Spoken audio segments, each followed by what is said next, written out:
What up? So today I'm going to be doing my December wrap-up video. What's that? That's right, only coming to you 9 days late. I got a lot of books to talk about, so let's do this thing. The first book that I read for Delightful December was Poison Study by Maria V. Schneider. Schneider? I don't know. Poison Study follows a young woman named Yelena, and Yelena, she's basically on death row. She's actually next in line to meet the hangman's noose, but right before she's about to meet her fate, the captain of the guard type character pulls her out and gives her an ultimatum. He tells her that she can either go, die, or she can become the king's food taster, which means that she'll be tasting food for the king, making sure there's no poison in it, etc., etc. As long as Yelena can detect the poisons correctly, she won't necessarily have to die. So it's very interesting. It's very interesting. I have to say that the beginning of this book, I really enjoyed it. About the beginning to the middle, I thought it was good. The pacing was pretty good. And Yelena as a character, she didn't annoy the bejesus out of me, which is usually the case with young adult heroines. But Yelena did not annoy me, and I thought she was a pretty solid character. However, the part that really kind of failed for me was the romance. I felt like the romance was just not necessarily rushed, but what I didn't like was how the romance seemed to transform the characters to different people. They kind of seemed to just forget everything and just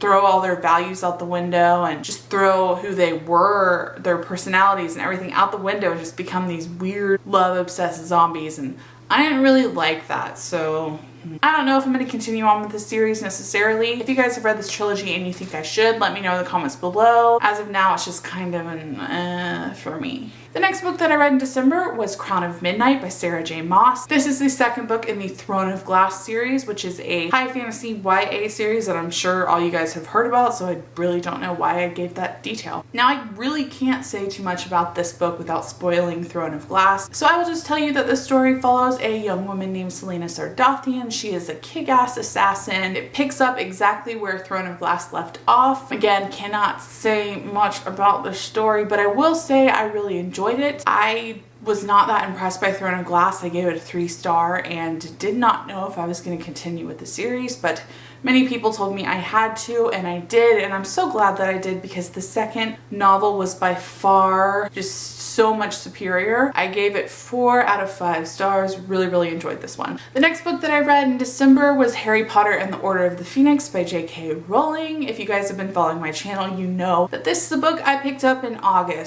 September. I picked it up in September, read a couple hundred pages and did not finish it. Of course, it is a reread for me. I'm not going to go into a lot of detail about this book because it's Harry Potter. I'm pretty sure you guys are all very familiar. I will just say that I loved it just as much as I did the first time. I've heard that the 5th one is a lot of people's least favorite, and I think that's because Harry is like super whiny in it, which is true. But at the same time, I kind of feel like Harry's always a little bit of a whiner in this series, to be honest. It's kind of like his MO, Boy wizard, comma whiner. I don't know. I liked it. I gave it a 5 stars, which was my previous rating. You can't go wrong with Harry Potter. The next book that I read in December was A Feast for Crows by George R.R. Martin. Again, if you guys have been following my channel, you know that I've been reading this book since August, and I finally finished it. I'm a legend, I'm irreverent, I be reverent, I be so far, we don't give a fuck. This book took me a while to get through, about 4 to 5 months. It wasn't because I didn't enjoy it at all. I loved it. But I will say that out of all the books in this series so far, it was definitely the slowest for me, both in pacing terms and also in terms of action. All the books in this series up to this point have been so action-packed, and this one kind of just dealt with politics and relationships and things that were definitely interesting, but not as fast-paced as... There weren't many deaths, I will say that. I don't think there were many deaths in this one, which is a step up. I'm not remembering there being a whole lot of them. Maybe like 1 or 2, which is like... For George R.R. Martin, that's like pretty tame. You know what I'm saying? I loved it. I gave it 5 out of 5 stars, and I'm going to be reading the 5th book, A Dance with Dragons, very soon. I'm thinking probably March, like right before the 5th season of Game of Thrones returns. I'm not sure how they're doing the show this season. I'm not sure if they're just doing book 4 or if they're doing book 4 and 5. I don't know, but I just want to be prepared and I just want to know what happens next. If any of you guys have not read A Dance with Dragons, let me know and maybe we can do a read along. I mean, it's a pretty epic, fantastic ginormous book, so I feel like a buddy read is in order for it. And get this freaking piece of hair on my way. The next book that I read in December was Ms. Marvel by Willow Wilson. Willow Wilson, I don't know. I put a picture right here so you can see. I really enjoyed this graphic novel. It actually ended up being on my top 10 of 2014. It was so good. Ms. Marvel follows Kamala Khan, and Kamala is a young Muslim girl who is living in New Jersey. Her parents are from Pakistan, but she is from New Jersey, America, born and raised, US citizen. So she has to deal with the dynamics of her parents and their strictness and their religion, and also her desire just to be a regular American teenager. Throwing in the fact that she soon discovers she's become a superhero.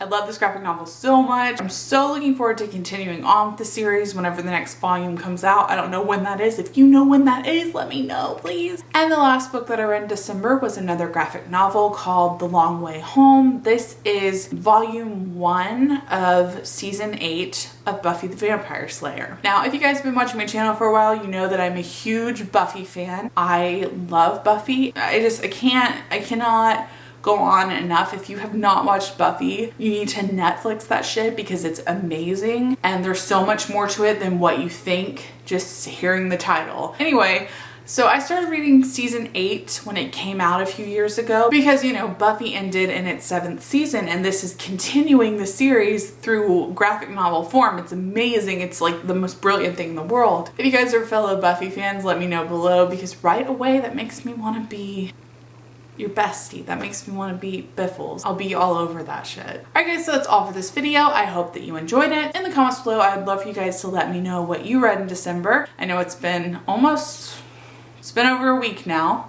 And you know, you probably are moving on. Honestly, it took me a while to film this video because I kind of forgot about what I had read because I'm just so punctual like that, yeah. Also, I want to make a little side note here, or rather a disclaimer, and let you guys know that I'm not planning on doing themed months every month during 2015. I had a lot of fun doing it last year, but towards the end of the year, it got to be a little too much, and I just was not sticking to my TBR at all, so I feel like I just don't want to set myself up for failure this year. I don't want to set any goals that I'm not going to be able to accomplish. I will not be doing a themed TBR every month. However, I will be doing a couple somewhere down the line. Hope you guys aren't too bummed out about this, but after watching so many resolution videos that people made, I just felt like I didn't want to do that because I feel like for me, it's going to act as a self-fulfilling prophecy. I know what my failures are. If you guys follow me closely, you know what they are. So I just don't want to remind myself of that in the new year. I want to just let it go and start anew. So that's what I intend to do. And no, I didn't mean for that to rhyme. It was just a happy accident. In the comments below, I would love for you guys to let me know what you are planning to do for the new year, whether you're a booktuber or not. Do you guys have any goals set for yourself? I'm really interested to see what you guys are up to this year. All right, guys, so that's all for this video. I hope that you enjoyed it, and I will see you in my next one.